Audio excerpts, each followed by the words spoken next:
Okay, so this is section 1.4.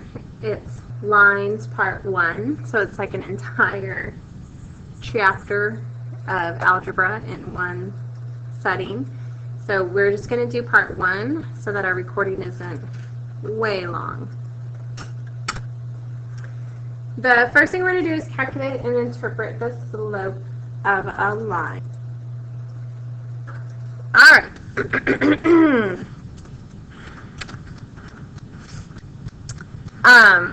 If we have 0.1 x1 comma y1 and 0.2 x2 comma y2, here they're calling those P and Q. The slope of the non-vertical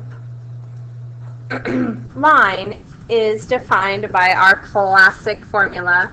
Slope equals y2 minus y1 over x2 minus x1. Definitely write this down. It's a keeper. He's one that we should have memorized.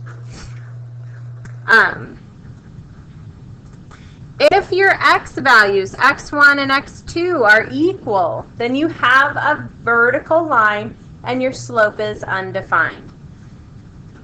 Go ahead and also write that down. If x1 is equal to x2, then you have a vertical line. If you need to draw that, that is a line that goes straight up and down.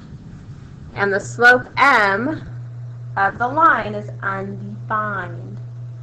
The slope is not 0, it's undefined when you have a vertical line.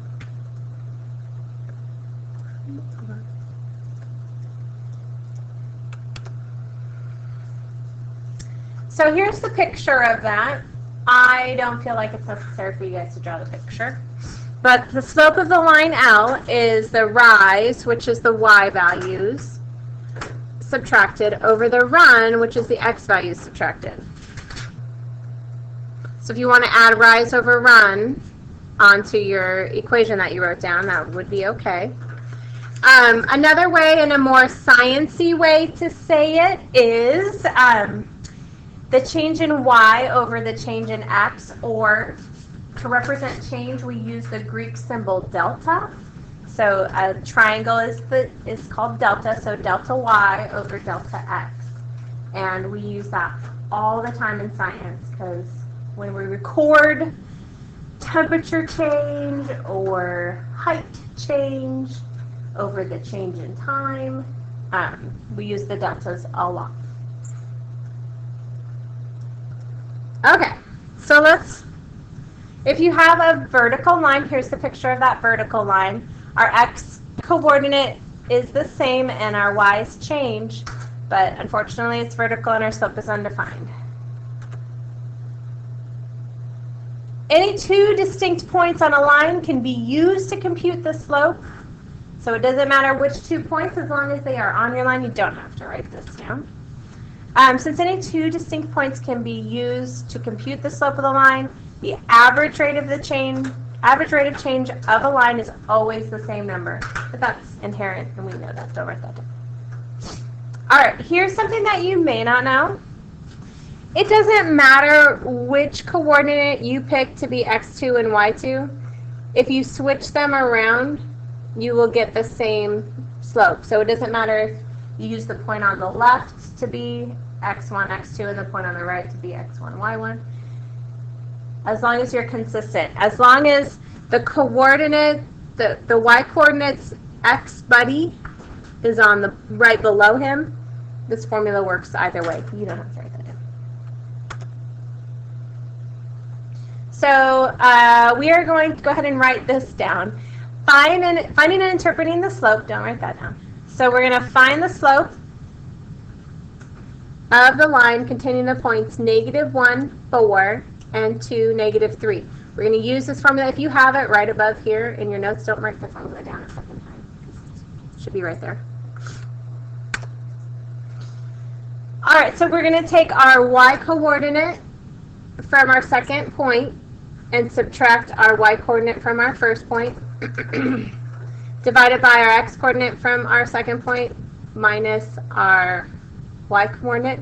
Minus -1 is a +1. The hardest part about finding slope is keeping your integer calculations correct, making sure minus and negative becomes plus and doing the addition and subtraction correctly. Negative 3 minus 4 is negative 7, and 2 plus 1 is 3. When you are inputting answers, make sure that you keep it as a improper fraction. So this, instead of being 2.33333 rounded, you're going to put this in as negative 7/3. All right, so if you do the other way, so if I, instead of putting negative 3 first, if I put the 4 minus negative 3 and the negative 1 minus 2, you still get the same answer. Same D's, same. So the average rate of change of y with respect to x is negative 7/3. Okay, so we are going to compute the slopes and graph all 4 lines on the same set of coordinate axes. So if you notice, it's not as hard as it seems, because point 1 is all the same. So go ahead and get a little graph going, an x and a y axis. All right, so let's find the slope of this first line.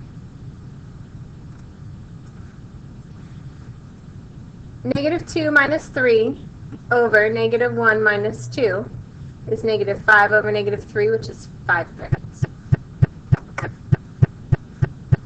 So this one, negative 1 minus 3 over 3 minus 2, that's negative 4 over 1, which is negative 4. 3 minus 3 over 5 minus 2, that's 0 over 3, which is 0. And 5 minus 3 over 2 minus 2 gives us, oh, our x-coordinate is the same, so the slope is undefined.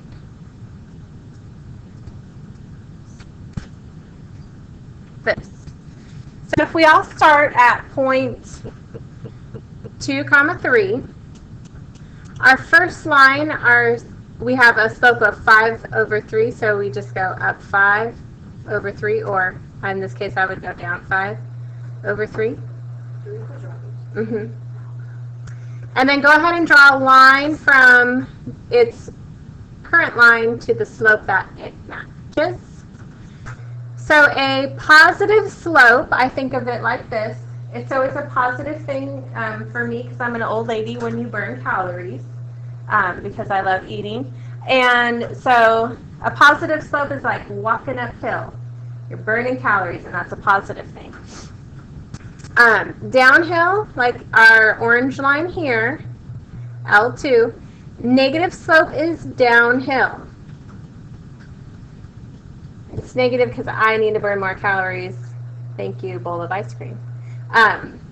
So negative slope, if you walked down a negative slope, you would be going downhill. A 0 slope is a horizontal line, and an undefined slope is a vertical line. Oops. All right, just to reiterate, 0 slope is horizontal line, undefined slope is a vertical line, negative slope decreases from left to right, positive slope increases from left to right. All right, so on your graphing utility, go ahead and graph each of these lines, all 6. And you can see when you start out with a 0 slope,